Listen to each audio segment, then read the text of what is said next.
Released August 19th, 2019 by developer and publisher Rhino Tales, She Sees Red is an interactive movie where your choices while watching will determine which of the 4 endings you'll uncover. Thanks to Rhino Tales for the review code. There's an affiliate link in the description should you be interested in grabbing this interactive thriller while supporting this minuscule channel in the process.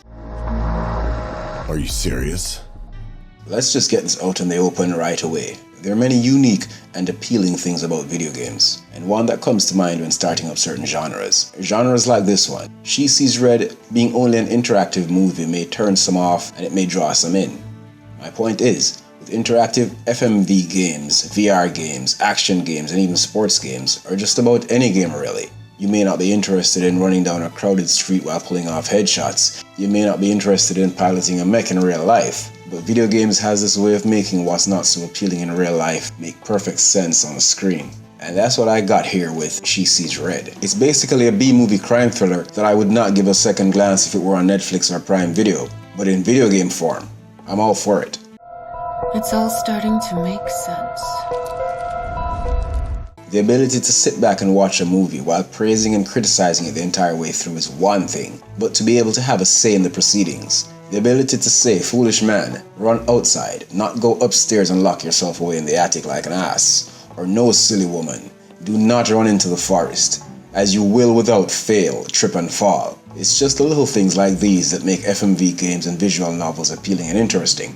How many times have you watched a movie and cussed all the way through because you saw so many "why the hell would you do that though" moments? Well, that's what we got here in She Sees Red. The freedom to choose. The freedom to be a part of the outcomes. Ready for more? I can't wait to find out what other tricks this mysterious guest has. The story of She Sees Red revolves around a murder at a prominent nightclub, where a detective and her assistant are first on the scene and have to deduce what really happened. As the story progresses, there will be twists and turns, and depending on the choices you made, a suitable final outcome.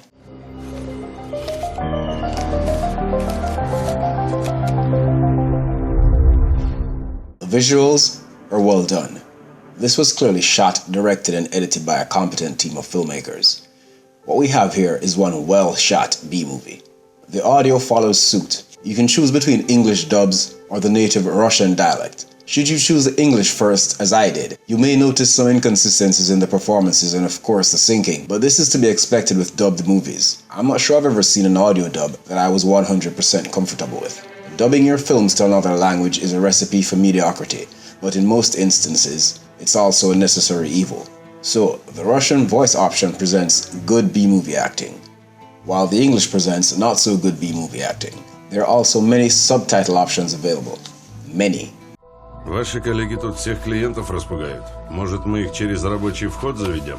А что с камерами? The score sits well with me, and it being an FMV experience, it would have been real difficult to mess up the sound effects and Foley. Like I said, this was produced by a competent team of filmmakers.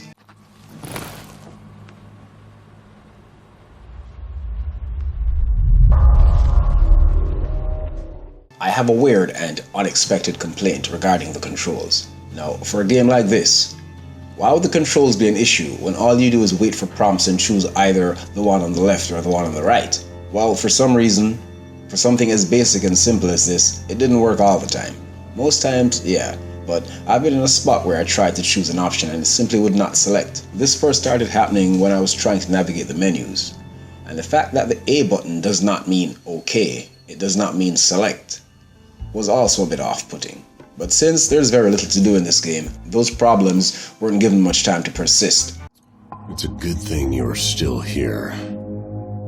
There really isn't much I can say about She Sees Red without ruining the story for all watching, as that's pretty much all She Sees Red is, a story. One with several endings, but still just a story, and one that you can barely interact with. While I'm not about to say the game should have been longer, a few more interaction options would have served me well.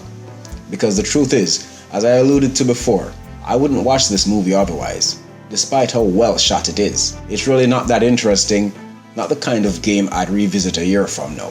So my interactions with the story was all that kept me invested.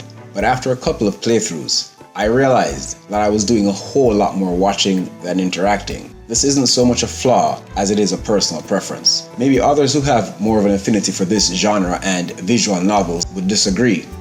But when all is said and done, She Sees Red is first a game, then a movie. It's still an interactive experience, and so I would have loved more interactivity. She Sees Red, however, is not a waste of time, energy, or money. It has its place. It's just that after playing visual novels like One Night Stand, where I found myself genuinely invested in both parties and the different scenarios that played out, while in She Sees Red, the story felt a bit disjointed and incoherent, but not in a stimulate my mind kind of way, where I felt compelled to create cohesion. It was more like, well, this is a bit of an odd story. Starts off basic, but interesting with the whole guy escaping from a corpse he's trapped under bit, to more, okay, so this happened. And why should I care? This is what makes people kill each other. Again, with all movies, literature, and stories, they're subject to individual tastes and bias. Maybe some didn't find Shawshank Redemption or the Matrix trilogy interesting, but I did, so yeah. Sounds good. AAA games are all well and good, but many times, if you like a truly unique experience, one off the beaten path, then the indie scene is where you want to be. Show your support for independent game developers. Most if not all indie games are priced relatively low. Some are even free with the option to donate, so there's really no reason to pass. Thank you for watching. If you like my content, feel free to like, share, comment, subscribe, and hit the notification bell. If I pissed you off for some reason, well, we all know where to find the various hate buttons, don't we? Either way, I won't hold it against you. Our game is never over.